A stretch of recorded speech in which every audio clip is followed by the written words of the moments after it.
É bem ruim a notícia trazida pela última edição da pesquisa Atlas Inteligência para o governo Lula.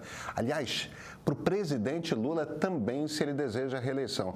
Sua aprovação está no pior momento em 15 meses. 53,7% dos brasileiros o reprovam pessoalmente. É 5 pontos mais do que a pesquisa realizada em março. Se o segundo turno de 2022 ocorresse hoje, Bolsonaro venceria com quase 47% dos votos contra 44% de Lula.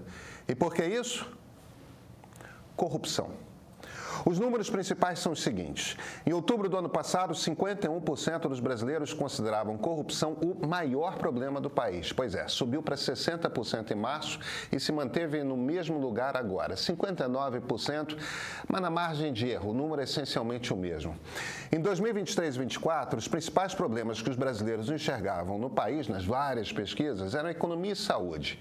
Estavam acontecendo filas gigantes no SUS para cirurgias e consultas, coisa que o governo conseguiu resolver, tá? Tudo aquilo que não deu para fazer durante a pandemia acumulou e demorou para tirar o gargalo.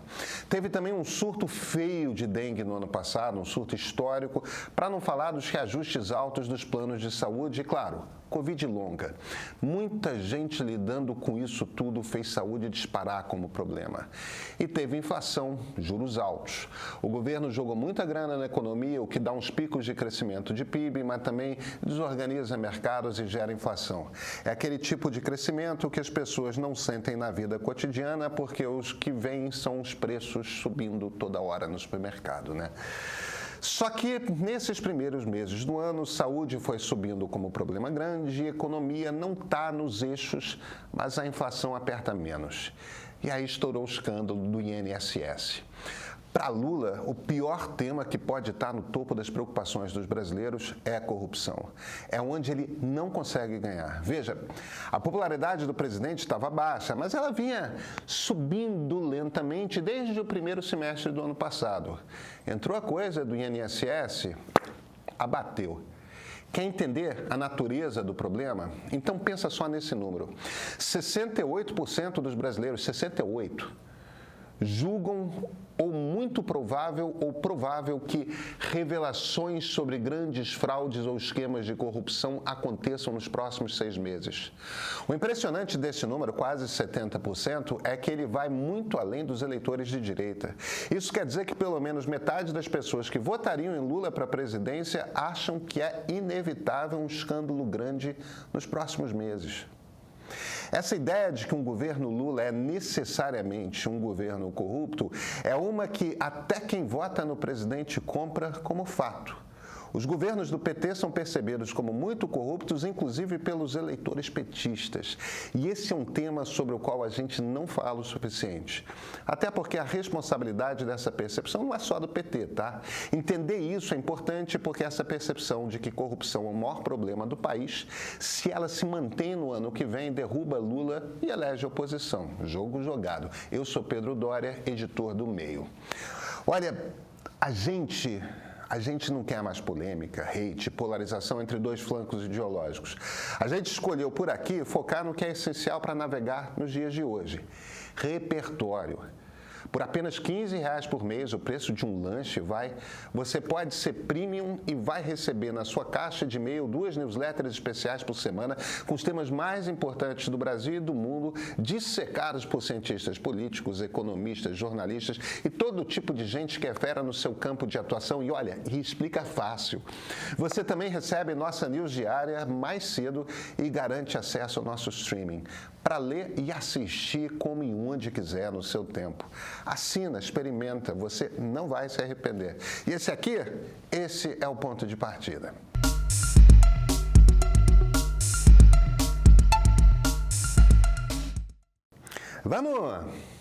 Vamos começar por ideologia?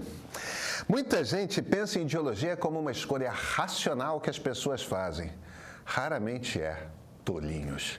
Ideologia costuma ser fruto natural das nossas predisposições internas, da nossa personalidade. Tem mais a ver com psicanálise e genética do que tem a ver com pensamento frio. A gente que racionaliza nossos valores a posteriori. E a mente conservadora, antes de tudo, percebe o mundo como um caos que precisa ser controlado. O conservador vê o mundo como ameaçador. O papel do Estado para ele é controlar essas ameaças, é um papel de força para impor a ordem. Então, a relação do conservador com a justiça tende a ser mais punitivista mesmo, impor pelo receio de prisão, de punição, os limites a esses bichos selvagens que nós humanos somos. A cabeça liberal é bem diferente. Para um liberal, o instinto é que, se houver qualquer dúvida a respeito da culpa, é melhor não prender, não condenar. O liberal prefere um Estado parcimonioso. A gente é mais otimista a respeito de quem nós humanos somos. Não pode ser ausente, porque sem Estado forte se impõe ao fraco. E liberal de verdade, quer que as pessoas estejam livres de qualquer opressão. Do Estado, mas também de gente, de empresas. Não importa de onde vem. O socialista tem um terceiro caminho. Ele, como conservador, quer um Estado forte, mas é por outra razão. É um Estado para fazer justiça social, se impor sobre os ricos, distribuir os recursos da sociedade. Ter esse guia sobre as três ideologias ajuda a explicar muita coisa. O conservador não lida bem com o jeito como a Lava Jato acabou. Os muitos problemas de ritos da justiça, a maneira como o juiz de primeira instância em Curitiba atravessou suas atribuições para a cabeça conservadora, isso é firula, é bobagem, tudo desculpa para tirar a punição de corruptos. Para um liberal, os ritos da justiça são a essência da garantia de que ninguém terá suas liberdades cerceadas sem o devido processo legal. Para os socialistas, a corrupção meio que não importa, sabe? O Estado brasileiro é corrupto mesmo, mas como é importante é que as pessoas em seu comando estejam fazendo justiça social, se alguma corrupção for necessária nesse processo, olha, manda ver, a gente finge que não viu. É uma versão de esquerda do rouba mais faz, percebe? Cerca um petista qualquer um e pergunta se ele acha que nunca houve corrupção bárbara na Petrobras. Nenhum vai dizer isso. Eles só não acham tão relevante assim. Tem uma tese de doutorado do cientista político Tiago Barbosa, que ganhou o prêmio da CAPES em 2020, mostrando outra coisa, outro detalhe. Se você é de esquerda, você tende a diminuir a percepção de corrupção da sua turma e aumentar a percepção dos outros. Se você é de direita, mesma coisa. Entender o componente ideológico ajuda a explicar um pouco o mistério. Por que a direita não liga para as muitas evidências de corrupção do ex-presidente Jair Bolsonaro?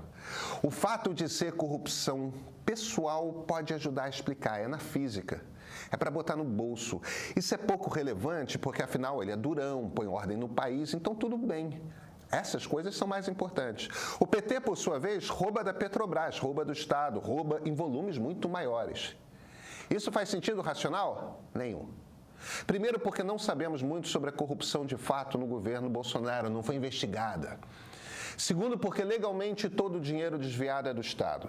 Se foi para comprar deputado ou apartamento, não tem qualquer relevância. Mas a gente vê isso no discurso público a toda hora. Porque não é só com Flávio Bolsonaro comprando casa de 6 milhões de reais em dinheiro. A direita brasileira se joga em horda contra a ideia do julgamento da tentativa de golpe de Estado. E faz sentido, tá? Afinal, a ordem pela força, mesmo que fora da Constituição, é o lugar para onde escorrega todo conservador extremista. Botar ordem que é importante. E nesse rumo, a gente descobre como que alguns conservadores vão parar nessa de defender até ditadura. Nós, no fim, ficamos entre essas duas pressões. Um que é a força do Estado para reorganizar toda a sociedade, o outro que é a força do Estado para mexer o menos possível na sociedade. Essa, aliás, já era a tese de outro cientista político bastante mais conhecido, André Singer, num bom livro, tá? Que é o Esquerda e Direita no Eleitorado Brasileiro. São essas forças que desembocam na percepção que um e outro têm da corrupção dos seus e da dos outros. Fato é que a turma da direita ou não acredita nas rachadinhas do Bolsonaro ou acha que não são relevantes. Afinal, ele é de direita e melhor que haja um governante de direita. Já a turma da esquerda sabe que o governo petista foi corrupto, mas não acha relevante. Afinal, ele é de esquerda e melhor que haja um governante de esquerda. Uma turma quer ordem a todo custo. A outra quer distribuição das riquezas também a todo custo. No meio disso fica o Brasil, fica um poder judiciário que vai e volta, que hesita, que um ano pensa uma coisa e no outro pensa outra. E isso mina a sua credibilidade. Numa democracia liberal, o ideal mesmo é que tivéssemos leis claras, bem construídas e um judiciário que fosse capaz de normatizar a maneira como julga. Previsibilidade. A gente avançou nesse sentido, mas grandes decisões pelo Supremo ao longo desses últimos 10 anos matam qualquer percepção de que a justiça esteja melhor.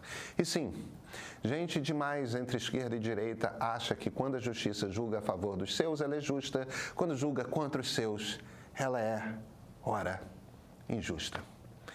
É difícil, hein? O fato é o seguinte, os brasileiros acham que a direita lida melhor com corrupção do que a esquerda. As pesquisas dizem isso.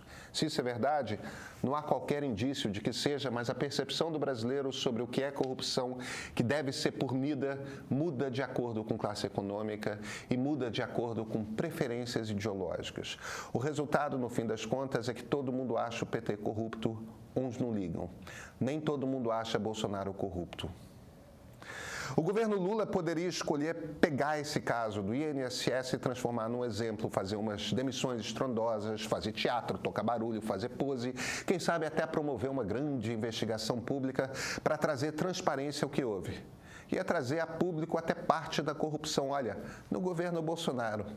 Mas isso ninguém de esquerda parece querer fazer. A esquerda, afinal, não liga para a corrupção, mas devia.